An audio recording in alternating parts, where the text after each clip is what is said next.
केदारनाथ मंदिर को लेकर इस वक्त दो बड़े विवाद चल रहे हैं और दोनों ही मुद्दों को उठाने वाले हैं शंकराचार्य स्वामी अविमुक्तेश्वरानंद जी। पहले उन्होंने दिल्ली में केदारनाथ मंदिर के बनने पर सवाल उठाए और उसके बाद उन्होंने केदारनाथ मंदिर से सोना चोरी होने के कथित आरोपों की जांच की मांग कर दी, जिसके बाद मंदिर कमेटी ने उनकी ही नीयत पर सवाल खड़े कर दिए हैं।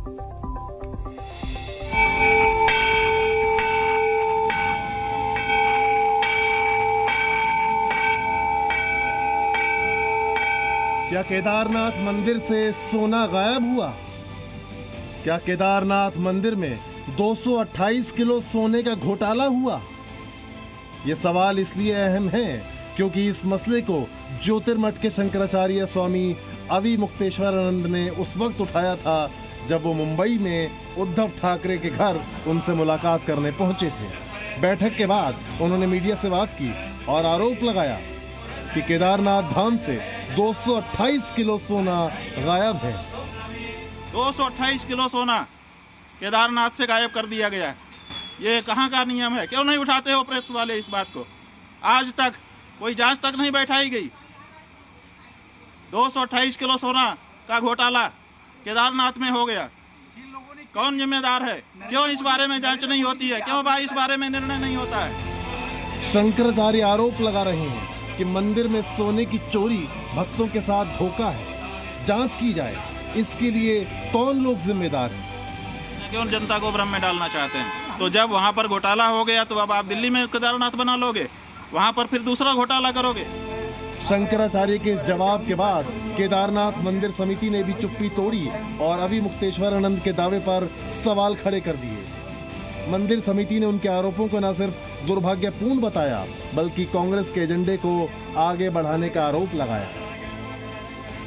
और मैं स्वामी अविमुक्तेश्वरानंद जी से अनुरोध भी करना चाहता हूं और उनको चैलेंज भी करना चाहता हूं कि वो तथ्य लाएं सामने, साक्ष्य लाएं और उसके साथ में वो सक्षम अथॉरिटी के समक्ष जाएं और सक्षम अथॉरिटी के सामने तथ्य प्रस्तुत करें, जांच के लिए मांग करें और केवल विरोध करने के लिए, सनसनी फैलाने के लिए और कांग्रेस के एजेंडे को आगे बढ़ाने के लिए अगर वो कार्य कर रहे हैं तो ये बेहद दुर्भाग्यपूर्ण है।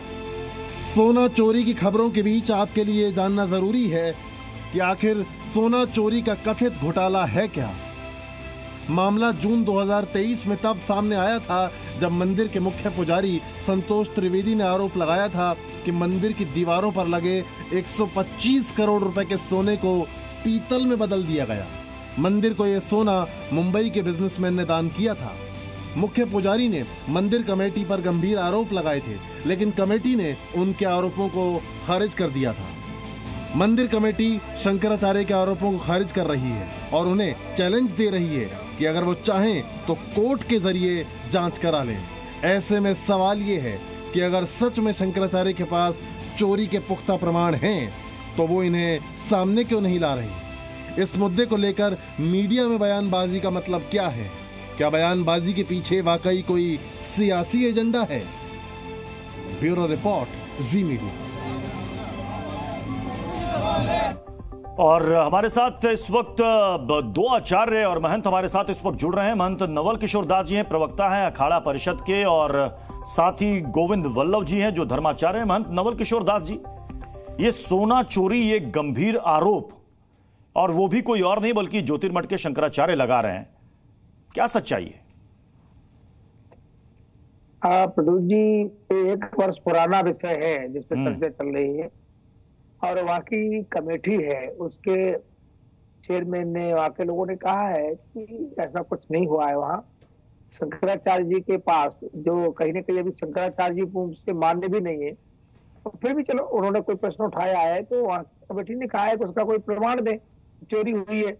इस प्रकार की एक मुख्य प्रमुख हमारा जो तीर्थ है वहाँ के विषय में इस प्रकार की चर्चा हो तो लोग में कहीं ना कहीं थोड़ा सा एक श्रद्धा में गिरावट आती है। लगता है इस तरह के विषय को सार्वजनिक उखाड़ने से पहले या प्रकट करने से पहले शंकराचार्य जी को वहाँ की कमेटी के साथ बैठना चाहिए था, पता करना चाहिए था कि इसका सत्य तथ्य क्या है, क्या इस प्रकार की घटना घटी भी है कि नहीं घटी है। क्योंकि वहाँ की कमेटी करी कि ऐसी कोई घटना घटी नहीं। जो दान किया गया था बम्बई के व्यापारी के द्वारा, वो सोना वहाँ पर लगा हुआ है तो मुझे लगता है पहले पूरा सत्य और सत्य जान लेना चाहिए कि ऐसी घटना घटी है कि नहीं घटी है। वाकई कमेटी ने स्पष्टीकरण किया है। गोविंद वल्लभ जी, मेरी आवाज जा रही होगी आप तक सर? गोविंद वल्लभ जी, जिससे करोड़ों भक्तों की, श्रद्धालुओं की आस्था जुड़ी, अगर वहां से खबर आती है कि 228 किलो सोना चोरी हो गया, सोने को पीतल से बदल दिया गया, जांच होनी चाहिए या नहीं? देखिए, जगतगुरु शंकराचार्य पद पर आसीन है इस समय ज्योतिर्पीठ पर स्वामी अवमुक्तेश्वरानंद जी, और एक विद्वान संत और क्रांतिकारी संत भी हैं, और सनातन धर्म पर कहीं भी कुछ ऐसे विक्षेप होते हैं, आक्षेप आते हैं तो बात उठाते हैं।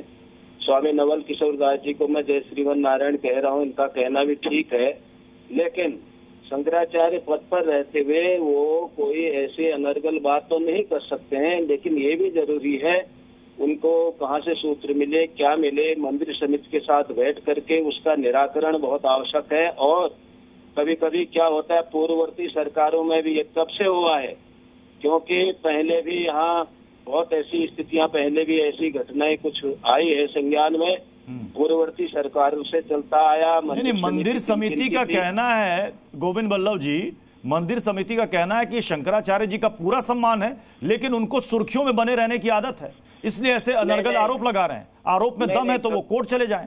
नहीं, इस बात का मैं पूर्णतः खंडन करता हूँ। स्वामी अवमुक्तेश्वरानंद सुर्खियों में रहने वाले संत नहीं है। मुझे याद है जिस समय काशी में धर्म संसद हुई थी, उससे पहले अखिलेश जी की सरकार, समाजवादी सरकार थी, इनको वहां घसीट करके वहां की उनकी पुलिस ले गई थी। उस समय ये लोग समिति वाले या कोई और क्यों इनके साथ नहीं खड़े हुए? ये संत कभी भी कुछ होता है तो बोलते हैं, प्रखर हैं, उद्भट हैं, सनातन धर्म के लिए कार्य कर रहे हैं। हाँ, मैं एक जरूर ये कहूंगा स्वामी जी से, मंदिर समिति के साथ बैठ करके, और कब हुआ, किन सरकार में हुआ, पहले कांग्रेस की सरकार से चला आ रहा है, नवल किशोर दास जी, क्या हुआ?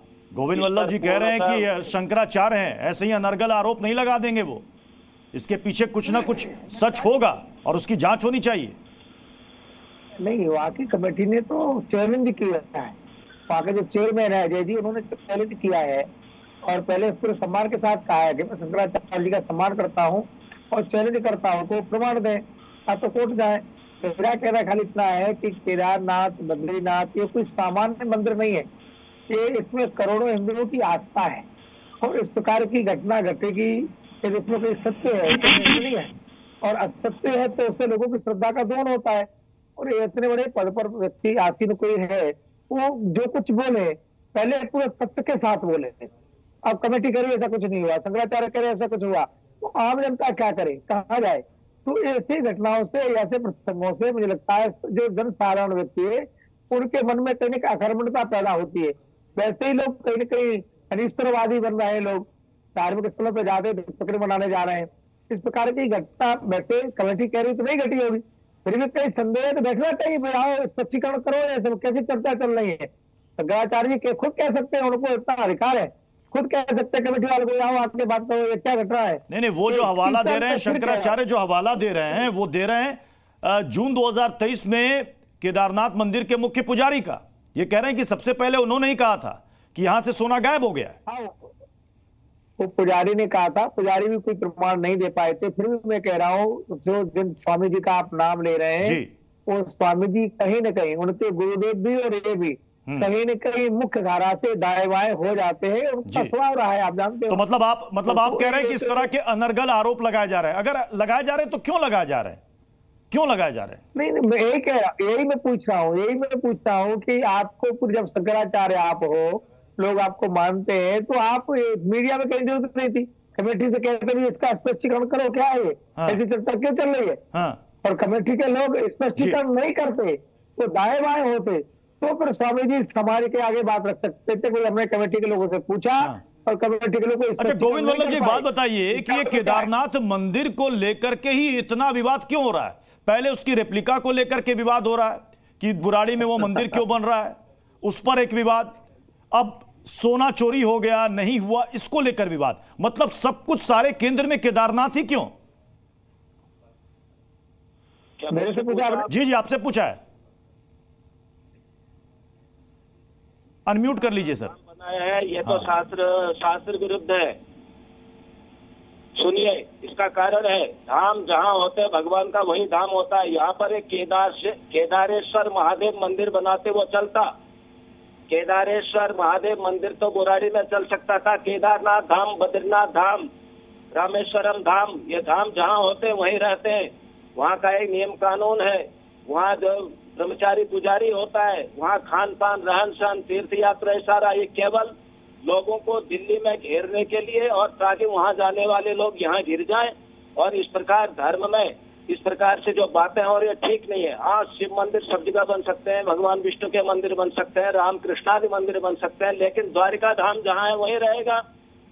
वृंदावन धाम जैसे बांके बिहारी आप हर जगह थोड़ी बना सकते हैं। बांके बिहारी जहाँ है वहीं रहेंगे, रामेश्वरम जहाँ है वहीं रहेंगे, केदारनाथ धाम जहाँ है वहीं रहेगा, बद्रीनाथ धाम जहाँ है वहाँ रहेंगे, गंगोत्री धाम जहाँ है वहाँ रहेगा। ये केवल कलिकाल में हमारे शंकराचार्य जी यदि कोई और कह रहे हैं ये बिल्कुल धर्म विरुद्ध है और इसको धर्म सम्मत कार्य होना चाहिए। आप केदारेश्वर महादेव मंदिर बनाइए। केदारनाथ धाम का क्या तात्पर्य है? आप धाम की ओर जाने वाले लोगों को और इसके अंदर ताकि लोग आए और यहाँ पर एक प्रकार का, मैं तो ये कहता हूँ, कौन ये यहाँ पर केदारेश्वर धाम कौन बना रहा है? इसके पीछे क्या? जैसे अभी मैंने देखा है खाटू श्याम तो राजस्थान में, दिल्ली में खाटू श्याम बना दिया। इस तरीके से ठीक है, आप उनके नाम से कोई और धर्म मंदिर बनाइए, महादेव मंदिर बनाइए। नवल किशोर दास जी, ये माना जाए कि शंकराचार्य जी ने मंदिर समिति के खिलाफ मोर्चा खोल दिया है? मुझे नहीं लगता है कि शंकराचार्य जी का जो स्तर है वो किसी कमेटी के या व्यक्ति के खिलाफ मोर्चा खोले, क्योंकि अविमुक्तेश्वरानंद जी शंकराचार्य वो दोनों मुद्दों पर बोल रहे हैं। कह रहे हैं पहले तो आपने धाम की रेप्लिका बना दी बुराड़ी में, जो हो नहीं सकता। धाम यानी कि जहां पर ईश्वर का निवास होता है, मंदिर जहां पर उनकी प्राण प्रतिष्ठा होती है, दोनों अलग अलग चीजें हैं। दोनों का आप घालमेल क्यों कर रहे हैं? नहीं, मैं इस बात से सहमत हूँ। जो हमारे प्रमुख तीर्थ हैं, प्रमुख धाम है, वहां की भूमि, वहां की घटनाएं, वहां की लीलाएं, वहां की ऊर्जा भिन्न है। आप धाम के नाम से मंदिर कहीं बनाए दिक्कत नहीं है, परंतु धाम दे करके उससे लोगों में मति भ्रम होती है और जो मूल स्थान है कहीं न कहीं लोगों में होता है कि हम यहाँ जाए, हर जगह, क्योंकि हर विषय पर पक्ष विपक्ष नहीं होना चाहिए। केदारनाथ धाम बनाने पे मुझे व्यक्तिगत रूप से भी आपत्ति है। इस प्रकार से धाम के नाम से बना दे तो लोग भ्रमित तो आगे नहीं तो आगे पीढ़ी भ्रमित हो जाएगी, कहाँ जाए। ये केवल मैं क्षमा करना, अर्थ के आश्रय लेने के कारण धामों का महिमा को ऐसे घटाएंगे तो कहीं ना कहीं आगे चल के समाज को उपहास का पात्र बनना पड़ेगा। अच्छा, ये जो चोना, ठीक है महंत नवल किशोर दास जी, ये जो चोरी का आरोप लगा ना कि सोना चोरी कर लिया गया, मंदिर समिति के पास बकायदा इसका एक रिकॉर्ड होगा कि भाई कब ये दान में आया, इतना स्वर्ण, इतना सोना आया, कब लगा? और अगर जो इतना बड़ा आरोप है कि गायब हो गया तो कुछ तो कहीं दर्ज होगा, कुछ रिकॉर्डिंग होगी, सब कुछ होगी। किस आधार पर यह कहा जा रहा है कि सोना चोरी हो गया? 2023 में बंबई के किसी व्यापारी ने वो सोना दान किया था, वो तांबे के पत्थर लगा करके भगवान के गर्भगृह में समर्पित किया गया। आज भी वो लगा है। हाँ, सुना था कि शायद वहां पर शीत के कारण, अन्य कारणों से कुछ सोना उन प्लेटों से हट गया था, ऐसा सुना गया था, पर उन्हें पुनः व्यवस्थित कर दिया गया है, ये भी सुना गया। फिर मैं तो कह रहा हूँ कि पूज्य शंकराचार्य जी इतने बड़े दायित्व पर है, उन्हें अधिकार सदा सर्वदा अधिकार है, तो जाकर के कमेटी के लोगों को जाता है, बुलाए। तो कभी ये खबर कैसी आ रही है, इसकी तो कितनी सत्यता है?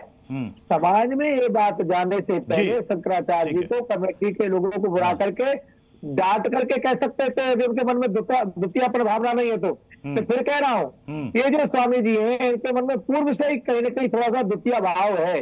परंतु अब आप एक दायित्व पर हो, उनके गुरुभाई है, द्वारका पीठ पर है। आप कह रहे हैं कि मंदिर समिति के साथ जाकर के उनको बातचीत करनी चाहिए, चर्चा करनी चाहिए, और अगर कोई सबूत है तो उसको सामने लाना चाहिए, कोर्ट भी जाना चाहिए। बहुत बहुत जी, ठीक है, बहुत बहुत शुक्रिया महंत नवल किशोर दास जी, आचार्य गोविंद जी, बहुत बहुत शुक्रिया हमारे साथ जुड़ने के लिए। जी न्यूज़।